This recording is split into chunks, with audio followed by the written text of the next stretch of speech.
Hi everybody, my name is Wes and I'm doing a presentation on motivation and development. So to start, difficult roads often lead to beautiful destinations. Staff motivation and development. So motivation is the factors that initiate and direct behavior. It's part of being a nursing leader and managing individuals. You have to motivate and help individuals develop into a better person. So one type of leadership is called transformational leaders. And it's a strategy towards staff motivation. So this entails 4 dimensions known as the 4 I's, which stand for individualized consideration, intellectual stimulation, inspirational motivation, and idolized influence. All dimensions are interconnected and are needed to promote motivation and achieve desired outcomes by the organization. So we'll talk more about this in the next few slides here. So what is transformational leadership? They're the people that focus on productivity. Their job is to motivate subordinates to achieve the shared vision. Other types of leadership styles have shown to lead to dependency, demotivation, and decreased productivity and satisfaction levels of the staff. So if you're not necessarily a leader and you're more of a manager, sometimes that can decrease productivity and be demotivating. Sometimes it's better to be a leader and have people follow you and be a good role model versus telling somebody what to do and trying to micromanage them. So the first I stands for individualized consideration. So this is when the leader encourages the followers and supports and encourages them to reach higher level of competency and performance. Many studies conducted indicate that lack of leadership, guidance, and development opportunities correlated to a decrease in motivation and retention in the nursing field. This is why it is important to empower nurses and give them autonomy and the appropriate tools to be successful. The second I is intellectual stimulation. This involves encouragement and welcoming of new ideas. It is vital to encourage staff to problem solve and find new ways. Allowing an individual to reason and be creative gives nurses a sense of autonomy and well-being. Transformational leaders use evidence-based practice to guide ideas and move forward instead of simply dwelling on original practice. So nurses that have been around for a while, they've been around here 10, 20, 30 years, they can kind of get stuck in their old ways, and they don't try and figure out new ways to solve problems. And what transformational leaders do is they like to use evidence-based practice. They want to promote change. They want to encourage new nurses and nurses that have more experience to try and problem solve and find new ways of doing things. And this is the art of nursing. So, again, transformational leaders, they focus on resolution of a problem. They don't necessarily blame things or blame others. The third I stands for inspirational motivation. It is here that the leader tries to set a vision and ensures that vision is in the best interest of the followers. So the leader is not focusing on their self-interest, but they're focusing on everybody's interest. The leader is optimistic about future goals and provides meaning to current nursing tasks. And the last I stands for idolized influence. So this has to do with role modeling. This concept reflects the leader's behavior that generates the reaction of subordinates. So kind of like how kids look up to their mom and dad, a leader should be a good role model towards their staff or the manager, whoever, if it's your nurse or facilitator, they should be a good role model by being positive and educating and helping others develop. And just being positive is a good way to be a role model. If you have somebody that's negative, they get disgruntled easily, they're always frustrated, that can set a bad image for the rest of the team, and it can bring the whole team down. So if you're going to be a leader, you have to be a good role model. And this has been shown to help people develop and become motivated to come to work and do their job. So some factors that demotivate people is low wages, lack of material resources, lack of recognition or appreciation at work, multidisciplinary relationships. So if there's a lot of conflict at work, or you're not getting along with somebody, that can be demotivating. That's not going to motivate you to want to come to work if you're always having problems with another person there. That can hinder the patient's care. It's better if you're more positive. If somebody does something nice for you or helps you out and lends you a hand, by recognizing them and giving them positive reinforcements, such as sending a touch point, can be a good way to motivate somebody. Some other factors are labor rights, work burden, and nursing workload. So if a nurse is getting 6-7 patients, they're going to be getting burnout.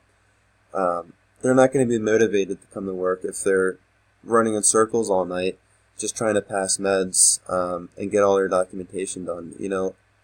A nurse will be more motivated to come to work and be better if they're able to have a safe patient load. Just recently at LGH, the goal is to get numbers 5, 1, and 1, where it's one nurse that has 5 patients and one nursing assistant. When those numbers, when we have those numbers, the nurse is able to do their job. They're able to give meds, they're able to educate, they're able to not only be there physically but emotionally. And that's what a nurse is supposed to do. That's the nursing standards. So if those standards are able to be met, that could be a good motivator to come to work. So we'll touch on stress here. So frustration and unhappiness about one's work environment and the quality of care provided to the patients can lead to dissatisfaction and psychological distress. Because workers will gradually lose hope that the quality of care they give today will not help one's condition tomorrow, will only demotivate them and aggravate an individual. So I included this picture here. I thought it was kind of funny. The doctor saying, "When was your last stress test?" And the patient said, "Well, I went to work yesterday." So dissatisfaction. Another study found that dissatisfaction was related to lack of autonomy and lack of clarity of one's career. So other factors that can decrease job satisfaction is lack of education and experience, overbearing and demanding relatives, irregular working hours, being called on to deliver inappropriate care. So if you're being asked to do things out of your scope of practice and your patients are unsafe, that's dissatisfying. If you're working crazy hours, you're working 7 p.m. to 7 a.m. one day and then 7 a.m. to 7 p.m. the next day, or, the day after, that can wear and tear on somebody. And if you're showing up to work and you're having, relatives and family members and patients chomping at the bit asking lots of questions and you feel like you're getting pulled in every direction, these types of things can really dissatisfy an individual. And kind of like what I touched on earlier, so it'd be better if a nurse had a smaller workload, like the numbers 5, 1, and 1, where a nurse only has 5 patients instead of 7 to 10 patients. So going on here, some solutions would be implementation of a clinical career system, which is expected to increase the competence of nurses in providing nursing care and safety for the patient. Nurses who engage in continuous professional development programs that meet the standards of reaching different stages of the clinical ladder had greater satisfaction and motivational levels compared to those nurses who were not involved in such programs. So touching on this, just recently, RNs at LGH were asked to get their BSN degree by 2020. As much pushback as there was, the fact that nurses are going back for the BSN degree, they're furthering their education, this will actually be very rewarding when they do complete it. And studies show that nurses that further education, it improves the patient's outcome. So it's good all the way around. It's better for the nurse and it's better for the patient, and it gives them a sense of value. And you'll notice even the nurses' co-workers, if they go back for their education, all the nurses on your floor will be more competent, they'll be a better nurse, and it'll help all the way around. So, adequate support for managers to help followers achieve career expectations lead to greater satisfaction levels. So the manager or the leader, they need to be there and help the individual through school and education. They have to be there to help motivate them and help them develop. That's what a leader does. So this is an inspirational video on YouTube that I thought was great. It touched a lot on motivation and encouragement, and it's just a very inspirational video. Unfortunately, I can't view it right now with this software that we're using. I've tried multiple times, and it just kind of messes everything up. So I really hope you guys can. I'll add this link with this presentation at the end, and I hope you guys can get the time to watch it. It's only about 2.5 minutes, but it's a great video, so I encourage you to watch it. So in summary about motivation and development. So transformational leadership, that's the key to motivation and development. And that includes the 4 I's. So the 4 I's consist of individualized consideration, intellectual stimulation, inspirational motivation, and lastly, idealized influence. Motivation development also has to do with encouragement. It entails being a good role model or being a good example. It's empowering others. It's educating others. All of these things will help another individual become motivated and develop into a better person. So, to accentuate the positive with plenty of praise and positive feedback is a way to increase the frequency of desired behavior.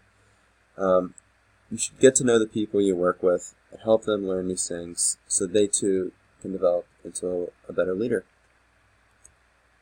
And that is it. Thank you guys for listening.